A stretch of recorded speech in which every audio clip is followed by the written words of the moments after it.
Countersteering is an interesting and often misunderstood topic in the motorcycling world. This video will give you a brief explanation of what countersteering is and how it works, and present real-world examples demonstrating the explanations. First, let's define countersteering. Countersteering is the act of turning a two-wheeled cycle in one direction by momentarily steering the front wheel in the opposite direction. Okay, technically accurate, but not very enlightening. In order to understand countersteering, you need to understand some basics about how a cycle works. The most important thing is that a cycle is balanced. If it's not balanced, then it's on its side, and you, the rider, are probably pretty unhappy. Going straight, balance isn't that hard. Gravity pulls you down, and there's pretty much no side force involved. Obviously, this is a simplistic explanation, but it'll do for now. When you want your cycle to turn, things get interesting.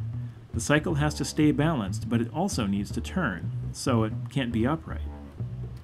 If you were to turn your cycle to the left by simply steering to the left, what would happen? So-called centrifugal force would pull your bike to the outside of the turn.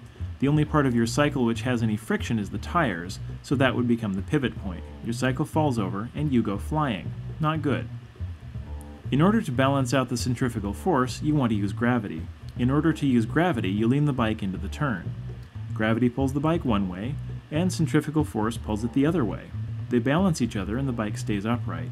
The more centrifugal force, such as a faster or tighter turn, the more you lean. Note that this is a simplistic explanation and ignores much of the complex physics involved in countersteering and turning, but it's good enough to get an idea of what's going on.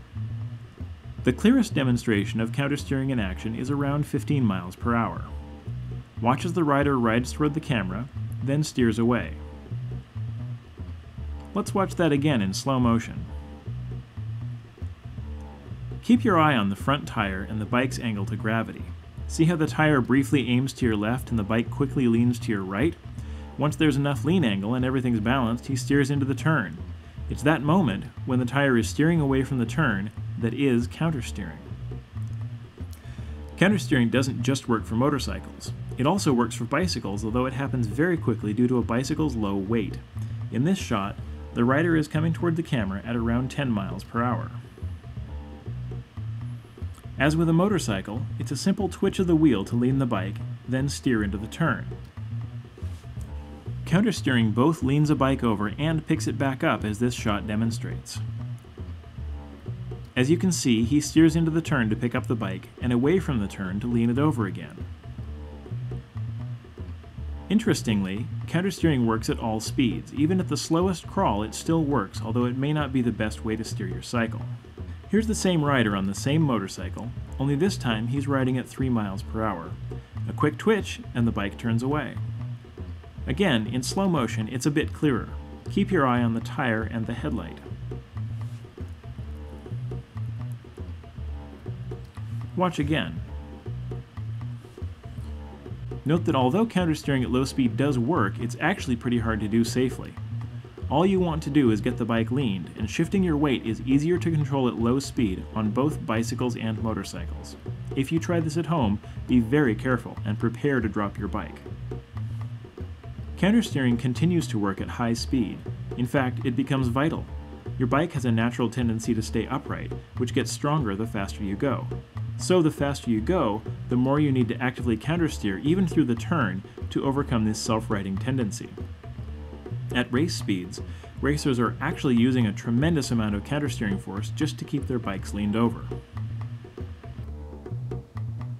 Unfortunately for the world of video, high-speed countersteering doesn't look like much.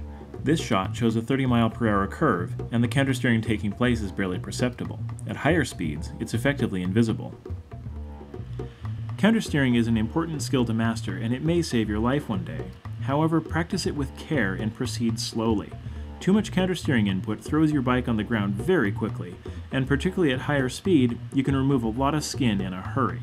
Always wear your gear, including at least a helmet, gloves, boots, and a jacket.